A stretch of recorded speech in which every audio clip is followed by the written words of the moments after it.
Ask मुफ्ती तारिक मसूद।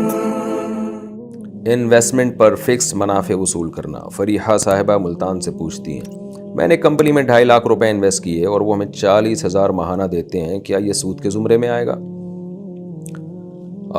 क्या investment के वक्त आपका उनसे एग्रीमेंट क्या हुआ था? अगर एग्रीमेंट ये हुआ था कि आपके प्रॉफिट से जितना पैसा वो कमाएंगे उसमें से इतने % आपको देंगे और इतने % खुद रखेंगे, और साल के बाद हिसाब होगा, दरमियान में 40 हज़ार हर महीने आपको देते रहेंगे, आखिर में हिसाब पूरा करके एडजस्ट कर लेंगे कि ज़्यादा की दिया है या कम दिया है, तो जायज़ है ये अमल।